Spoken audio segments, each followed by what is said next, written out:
নামের শুরুতে কেন মোহাম্মদ লাগানো হয় এবং মোহাম্মদ দিয়েই কিন্তু সাবকন্টিনেন্টের নাম বলা হয় এবং এটা কতটা প্রয়োজন।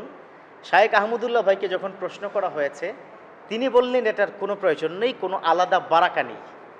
এটা নিয়ে আবার নেট দুনিয়া এখন ভাইরাল, মানে কত কিছু যে দেখতে হবে।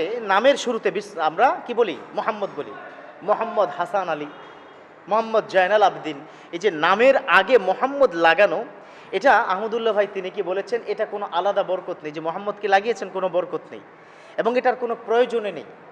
তো তাকে প্রশ্ন করার পর তিনি জবাব দিলেন, দেখুন সাবকন্টিনেন্টে প্রচুর পরিমাণ হিন্দু ছিল, এখন থেকে আপনার 50 বছর আগে বা 100 বছর আগে প্রচুর, সেখানে মুসলিমদেরকে আলাদা করার জন্য মোহাম্মদ নাম লাগানো হতো। একসময় তো এই বাংলাদেশেই, খুব বেশি দিন আগের কথা না, এই 70 বছর 80 বছর আগের কথা বলি, শ্রী লাগানো হতো। শ্রী মুসলমানের কি নামের আগেও শ্রী, হিন্দুর কি নামের আগেও শ্রী। তো এটা থেকে মুসলিম কোনটা হিন্দু কোনটা, কারণ মুসলমানরা অনেক সময় ক্লিন শেভ করে, আবার হিন্দুরা অনেক সময় কি দাড়ি রাখে, তাহলে তাকে আমি কি দেখে আমি হিন্দু মনে করে সালাম দেব না, ক্লিন শেভ, অথচ তিনি মুসলিম। আবার যিনি কি দাড়ি রেখেছেন তাকে মুসলিম মনে করে সালাম দিব, অথচ তিনি হিন্দু। তাহলে এই যে কনফিউশনের কারণে সাবকন্টিনেন্টে, বিশেষ করে গত 150 বছরের এই ইতিহাসে সাবকন্টিনেন্টের নামের আগে মোহাম্মদ লাগানো হতো।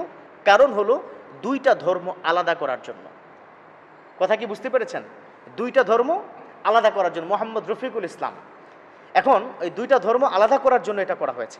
আহমদুল্লাহ ভাইকে যখন জিজ্ঞেস করা হলো যে এটার কোনো বিশেষত্ব আছে কিনা বা কোনো হাদিসে এটা পাওয়া যায় কিনা, তখন তিনি বললেন কোনো হাদিস দ্বারা প্রমাণিত নয়, মোহাম্মদ নামের আগে লাগাতেই হবে। এবং এখানেই শেষ নয়, কোনো সাহাবা কখনো মোহাম্মদ নামের আগে লাগিয়েছেন আলাদা লকব টাইটেল স্টাইলে, এটা কোনো হাদিস দ্বারা তিনি পাননি এবং ইভেন আমিও পাইনি, আমিও কিন্তু পাইনি, এটা প্রমাণিত হাদিসে এভাবে নেই। কিন্তু তিনি যে বলেছেন যে কোনো বরকত নেই, এটা নিয়েই কিন্তু বিশাল একটা ঝামেলা। মানে কিছুদিন আগে নবুয়তি নিয়ে আপনারা তো জানেন যে 40 বছরের পূর্বে আমার নবী কি ছিলেন, এটা নিয়ে ব্যাপক নেট দুনিয়া ভাইরাল। এখন আবার কি নতুন করে যে নামের আগে মোহাম্মদ লাগালে কোনো বরকতই নাই, আহমদুল্লাহ ভাই এটা কি বলেছেন, এটা নিয়ে আবার ব্যাপক সমালোচনা শুরু হয়ে গেছে। এখন আসুন আসলে বরকত আছে কিনা। মনে রাখবেন, আমার নবীজির নাম যারা কি নিবে, ওই নামের গুণে তার কি বরকত আছে।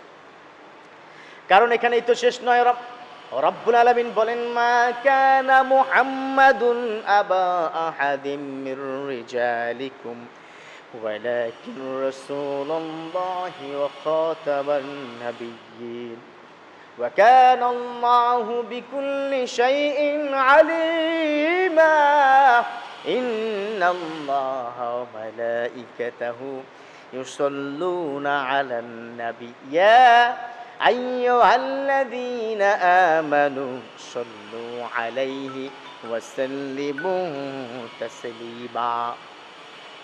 দুনিয়ার মানুষকে বলে দিয়েছেন, আবার ইন্নাল্লাহা ওয়া মালাইকাতুহু ইউসাল্লুনা আলান নবী, ও ফেরেশতারা শোনো শোনো, তোমরা নবীর উপর কি করো? রহমত বর্ষণ করো। আমি যেন নবীর উপর রহমত দেই, আমার কাছে বলে দাও। সল্লুনা আলান নবী ইয়া আইয়ুহাল্লাযীনা আমানু, হে যারা ঈমান এনেছো তোমরা শোনো, সল্লু তোমরা দুরূদ পড়ো, ওয়াসাল্লিমু তাসলিমা তোমরা সালাত সালাম পড়ো নবীর উপর, তাসলিমা কেমন? একেবারে সর্বোচ্চ তাজিমের সহিত করো। তাহলে নবীর নাম জপলে কিন্তু সওয়াব হবে, এটাই কি প্রমাণিত, তার উপর দুরূদ। অতএব এই যে বারাকানে, এই কথাটা আসলে অন্তত আমি পার্সোনালি এটা কিন্তু বিরোধিতা করলাম। বরকত আছে, কোন বরকত কে দিবে? আমার নবীর নাম যেখানে লেগে যাবে সেখানে বরকত শুরু হয়ে যাবে। তবে হয়তো আহমদুল্লাহ ভাই এটাকে একটু আরেকটু সুন্দর করে প্রেজেন্টেশন করতে পারতেন, কিন্তু বারাকা নেই এই কথা বলা যাবে না। আল্লাহ পাক বিশ্ব নবীর বারাকা প্রত্যেকটা মুমিনের দিলে দিলে, প্রত্যেকটা মুমিনের কাছে পৌঁছে দিক। সবাই পড়ি আমিন।